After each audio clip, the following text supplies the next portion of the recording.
یو محترم پوښتنه کړې ده، وایي ځینې ښځې پر نوکانو باندې رنګ وهي، نو د دغه رنګ سره د دوی اودس او غسل څنګه دی؟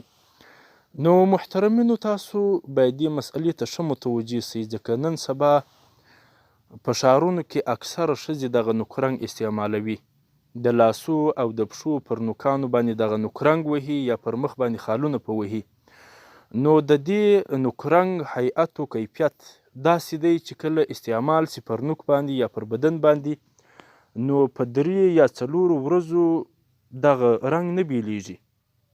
پر دغه نوک باندې یا پر دغه پوست باندې کلک سي، ټینګ سي، نو بیا دغه پوست ته په اوداسه کې یا په غسل کې اوبه نه ورځي.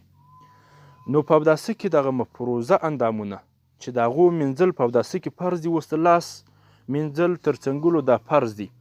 که چیرې د ستنې د سپم په اندازه باندې وچ ځای پاته سي، اودس یې نسی کیږي. همداراز په غسل کې د ټوله وجود لندول دا فرض دی. نو که چیرې د ستنې د سپم په اندازه باندې وچ ځای پاته سي، غسل یې نسی کیږي. نو چې غسل صحیح نسو، نو یا اودس صحیح نسو، نو لمونځ یې هم نسی کیږي.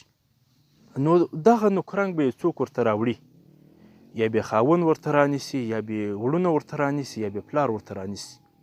د خدای پر لحاظ په خپل کورونو کې دغه نوکرنګ بند کړي.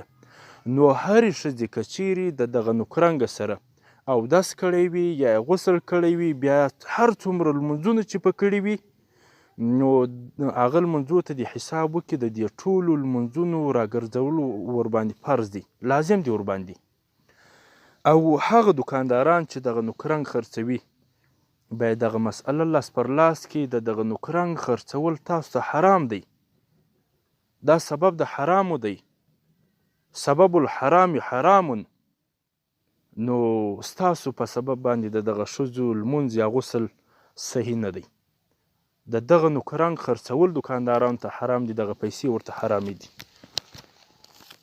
نو هر مشر مکلف دی چې خپل په کور کې څېړنه وکړي، معلومات وکړي، که چیرې د دوی د کور ښځې دغه نوکرنګ استعمالوي، دې بعد دې نه استعمالوي.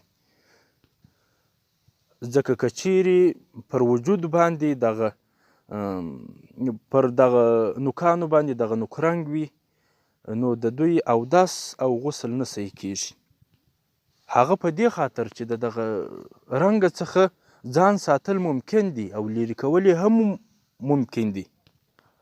فتاوای هندیه اول ټوکه و صفحه 5، همداراز رد المحتار اول ټوکه و صفحه 143، همداراز احسن الفتاوا اول ټوکه و صفحه 522.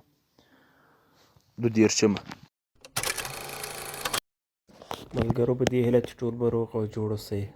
تاسو هم کولی شئ چې خپلې دیني پوښتنې د ویډیو په کمنټ کې راولېږئ، تر څو مفتي صاحب درته ځواب کړي.